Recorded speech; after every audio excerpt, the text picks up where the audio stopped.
Hey everyone, trying for some of business guides.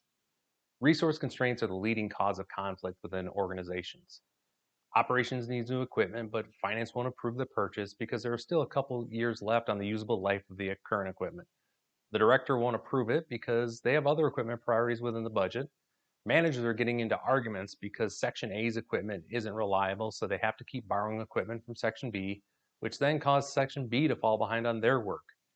All the employees are upset because they have to keep using unreliable equipment or are stuck waiting on equipment. And then the CEO is pressing everyone to increase margins within their current budgets. And that makes everyone frustrated because no one can get work done in a timely manner. Now, does that sound familiar? If it does, it's likely due to the language barrier between different levels within your company. Once you learn how to translate your request into the appropriate business language, you'll be better able to structure communication in a way that is likely to get the results you want. You ready to work on your growth edge? Let's climb.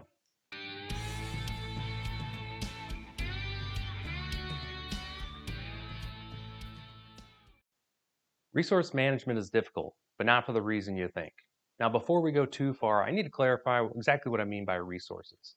Now, resources are anything required to do something within the company, and they fall into these categories.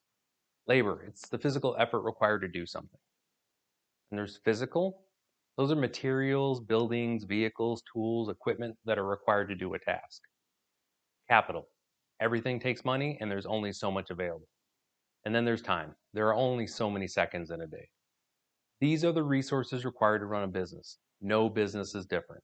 I've heard these two sentences more than just about any others during the last 20 years working with companies. Now, the sentence I hear from supervisors and other middle managers, I need more blank to help my team do their job, but they won't fund it. And from senior leaders, we want to do blank for our teams to improve morale, but every time we've tried something, it's backfired. Every time they come to me asking for advice on how to solve these problems, my response has always been the same.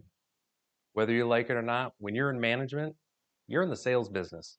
You can't have it be about you and your needs. That's a no just about every single time. Sales 101. Figure out what needs your target has, then you frame your message as a way to help them meet their objectives. To be effective, messaging within an organization needs to be framed for what resource is valuable to each level and tailor your message accordingly. I always recommend managers frame their communications for maximum effect. So that means money up, resources lateral, and then people down. If you're talking to your boss about a need, frame it in a way to show how it will positively impact the bottom line. Your section is a line item on the budget, so you need to show how you can make that line healthier. It will go a long way to convincing your boss to help. If you're dealing with a peer, show how the request will positively affect resource availability. Managers at the same level manage physical and time resources, so focus there. When you're addressing your staff, focus on how the request will make their life easier, or at least not make it any more difficult. Staff just want to come in and work and be able to do their jobs. So let's go through an example. Your region is implementing a new safety protocol for the widget production facility. It means adding an additional step to the process. Apparently, producing widgets can be dangerous stuff.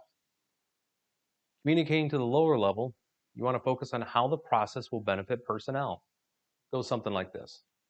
The new safety protocol is first and foremost to maximize personnel safety.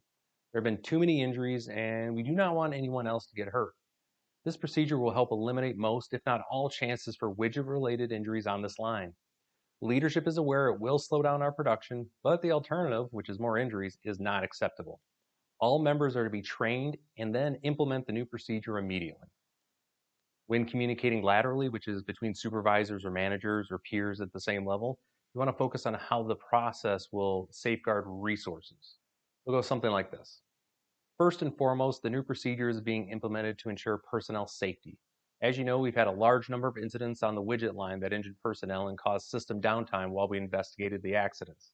This resulted in a 30% reduction in production capacity and a 15% reduction in available personnel. We all need to ensure proper implementation of the process to safeguard our teams and limit production stoppages. This way, we won't be wasting our team's time on production stoppages for something that is preventable. And then when communicating to higher levels, you want to focus on how the new process will safeguard profits. It'll sound something like this. First and foremost, the new procedure is being implemented to ensure personnel safety. While the new process will increase production times by 3%, doing nothing would have been even more detrimental.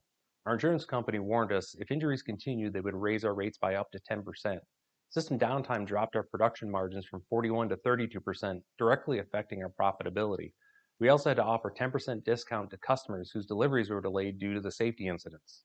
This is just one example, but it holds true for most management levels. Your employees, they really don't care about margins. They just want to come in and do the work they are hired to do.